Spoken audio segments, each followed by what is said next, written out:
5 અધ્યાયની અંદર સામાન્ય ધર્મ, વિશેષ ધર્મ અને પરમ ધર્મની સમજૂતી આપી નારદજીએ અને ધર્મરાજને સાવધ કર્યા કે આપણે ત્યાં જો કોઈ પણ કરતા વિશેષ કંઈ છે તો એ સમજવું કે ભગવાન છે, એમને શક્ય નથી. નારદજી ધ્યાન દોરતા કહે છે કે નાયમ દેહો દેહબાજામ નુલોકે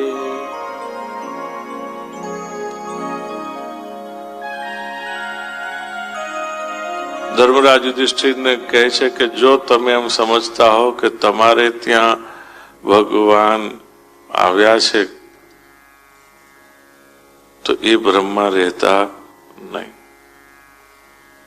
યુયમ લોકે બતભૂરિભાગા લોકમ પુનાના મુનયો વિયંતિ યેષાં ગૃહાના વસતીતિ સાક્ષાત ગૂઢં પરમ બ્રહ્મ મનુષ્યલિંગમ સવા અયં બ્રહ્મ મહદ્વિમૃગ્ય કૈવલ્ય નિર્વાણ સુખાનુભૂતિ શ્રીયઃ સુહૃદ્વઃ ખલુ માતુલેયઃ આત્મારણ્યો વિધિકૃત ગુરુશ્ચ.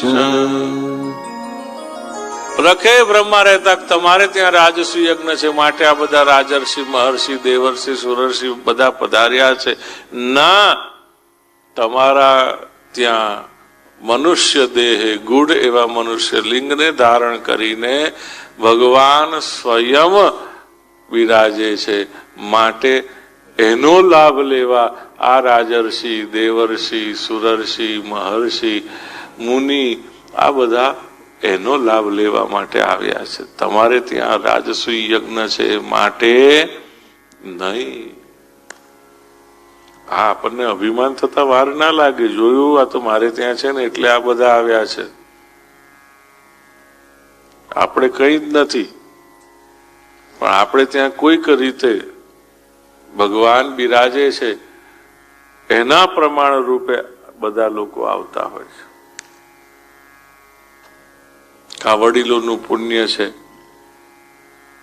કે કોઈને કોઈ એવા સ્વરૂપે ગૂઢ રૂપે ભગવાન બિરાજેલા છે જેને થી ખેંચાઈ અને લાભ લેવા બધા આપણે ત્યાં આવે છે. કોઈ રહી નથી ગયા. મહત્તા આપણી નથી પણ આપણે ત્યાં રહેલા ભગવાનની છે. માટે ક્યારેય અભિમાન કરવું નહીં.